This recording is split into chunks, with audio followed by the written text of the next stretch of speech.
नमस्कार मित्रांनो, मुख्यमंत्री माझी लाडकी बहीण या योजनेसंदर्भातील महत्त्वाचा जी.आर या ठिकाणी आला आहे। पोर्टल आता गो लाईव्ह केल्या जाणार आहे। तसेच या ठिकाणी लाभार्थ्यांना नवीन नोंदणी झालेल्या आहेत त्यांच्या याद्या तयार केल्या जाणार आहेत। तसेच आधार लिंक केलेल्या स्वतःच्या सक्षम खात्यावर या ठिकाणी थेट निधी वितरित करण्यात येणार आहे।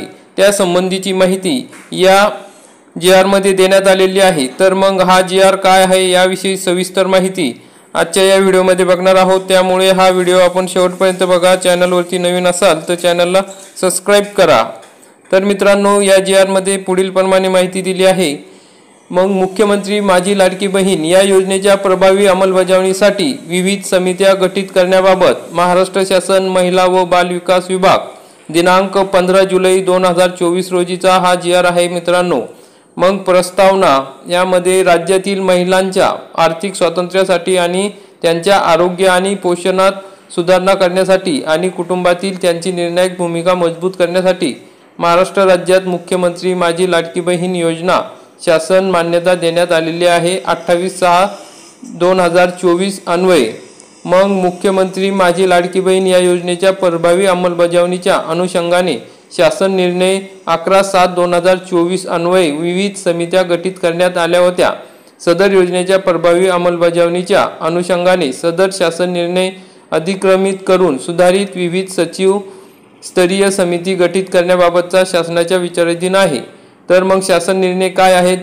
तर मुख्यमंत्री माझी लाडकी बहीण या योजनेच्या प्रभावी अंमलबजावणीच्या अनुषंगाने संदर्भ क्रमांक 2 येथील शासन निर्णय अधिक्रमित करून खालीलप्रमाणे सुधारित सचिव स्तरीय समित्या गठीत करण्यात येत आहे। तर मग लाभार्थींची नोंदणी करण्यासाठी जे पोर्टल आहे त्याची समिती, मग त्या पोर्टलची समिती आहे अप्पर मुख्य सचिव ऊर्जा विभाग अध्यक्ष, प्रधान सचिव माहिती व तंत्रज्ञान विभाग सदस्य, सचिव महिला व बाल विकास विभाग मंत्रालय मुंबई सदस्य सचिव। मग समिती कार्यकक्षा काय राहणार आहे? तर मुख्यमंत्री माझी लाडकी बहीण या योजनेच्या अपेक्षित लाभार्थ्यांची संख्या विचारात घेऊन कालबद्ध पद्धतीने त्यांच्या नोंदणीसाठी योजनेचे पोर्टल तयार करणे, सदर पोर्टल गो लाईव्ह करणे, योजनेच्या पोर्टलच्या वापरासंदर्भात भविष्यात येणाऱ्या अडीअडचणी यांचे निराकरण करणे। म्हणजे मित्रांनो, या ठिकाणी लाभार्थ्यांची नोंदणी पोर्टलवर करण्यासाठी हे जे नवीन पोर्टल विकसित करण्यात येणार आहे त्या संदर्भात ज्या काही अडीअडचणी येणार आहे त्याचे निराकरण ही समिती करणार आहे।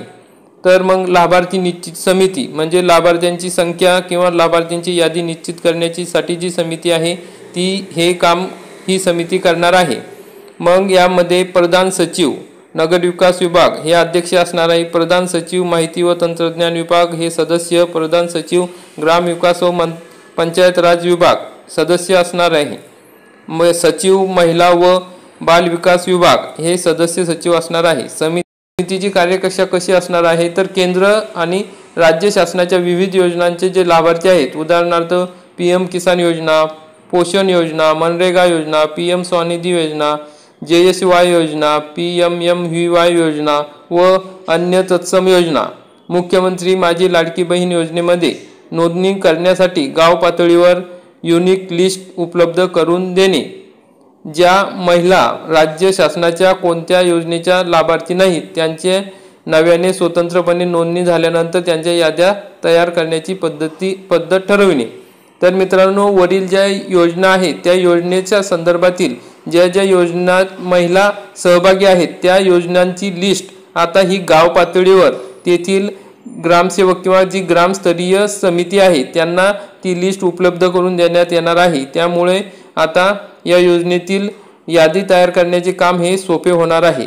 त्यासाठी ही समिती या ठिकाणी तयार करण्यात आलेली आहे। मग उपरोक्त दोन्ही प्रकारे तयार होणाऱ्या याद्यांतील पात्र लाभार्थ्यांना लाभ देण्याकरिता पद्धती निश्चित करणे ही समिती काम करणार आहे। नंतरची समिती आहे लाभ अदायगी प्रणाली समिती, म्हणजे या ठिकाणी जे पैसे पाठवण्याची जी समिती आहे किंवा जे पैसे ट्रान्सफर करणार आहे त्यासाठी ही समिती नेमण्यात आलेली आहे। तर याचे अध्यक्ष असणार आहे अप्पर मुख्य सचिव वित्त विभाग मुंबई, सचिव लेखा व कोषागार मंत्रालय मुंबई हे सदस्य असणार आहे, संचालक लेखा आणि कोषागार हे सदस्य सचिव असतील। मग या समितीची कार्यकक्षा पुढील प्रमाणे असणार आहे। मुख्यमंत्री माझी लाडकी बहीण या योजनेअंतर्गत उपरोक्त प्रमाणे पात्र प्रत्येक महिलेला तिच्या आधार लिंक केलेल्या स्वतःच्या सक्षम बँक खात्यात थेट लाभ हस्तांतरण पद्धतीने सदर योजनेचा लाभ जलद गतीने देण्यासाठी ही कार्यप्रणाली निश्चित करणे। मग या ठिकाणी मित्रांनो सर्व महिलांचे स्वतःचं आधार लिंक खातं या ठिकाणी असणे गरजेचे आहे। जर आधार लिंक खाते आपण केलेले नसेल तर या ठिकाणी खाते हे आधार लिंक करून घेणे गरजेचे आहे। मग आवश्यक त्या ठिकाणी संबंधित बँक, पोस्ट पेमेंट बँक या आदी यंत्रणाशी समन्वय साधून लाभ अदायगी सुसूत्रता व गती आणणे, म्हणजे लाभ पाठवण्याची जी पद्धत आहे किंवा त्याच्यामध्ये जो लाभ मिळणार आहे त्याच्यामध्ये सुसूत्रता आणण्याचे काम ही समिती करणार आहे। या संदर्भात भविष्यात येणाऱ्या अडीअडचणींचे निराकरण करणे, म्हणजे लाभ देताना काही अडीअडचणी आल्या महिलांच्या खात्यांच्या संदर्भात तर त्या ठिकाणी जे निराकरण करणार आहे ती ही समिती करणार आहे। तर मग अशा प्रकारे या समित्या गठीत करण्यात आलेल्या आहे। या तिन्ही समित्या मुख्य सचिव यांना दैनंदिन अहवाल माहिती सादर करणार आहेत। हा सदरचा शासन निर्णय या ठिकाणी आपण बघायचा असेल तर महाराष्ट्र.gov.in या संकेतस्थळावर बघू शकता। तसेच आमच्या टेलिग्राम चॅनलवरती हा GR दिलेला आहे, त्या ठिकाणी जाऊन आपण हा GR बघू शकता। आपण हा व्हिडिओ बघितला त्याबद्दल धन्यवाद। हा व्हिडिओ आपण इतर महिलांपर्यंत शेअर करा, म्हणजे त्यांना माहिती होईल की आधार लिंक केल्याशिवाय आता या ठिकाणी तुम्हाला खाते हे आधार लिंक केल्याशिवाय पैसे हे आपल्या खात्यात जमा होणार नाही। त्यामुळे आपले बँक खाते हे आधार लिंक करून घेणे गरजेचे आहे। मित्रांनो ही माहिती सर्व महिलांपर्यंत पोहोचवा। आपण हा व्हिडिओ बघितला त्याबद्दल परत एकदा धन्यवाद। व्हिडिओला लाईक करा, चॅनलला सबस्क्राईब करा, बेल आयकॉनला क्लिक करा। अशाच प्रकारचे नवीन व्हिडिओ बघण्यासाठी भेटूया पुढील व्हिडिओमध्ये। तोपर्यंत जय हिंद, जय महाराष्ट्र।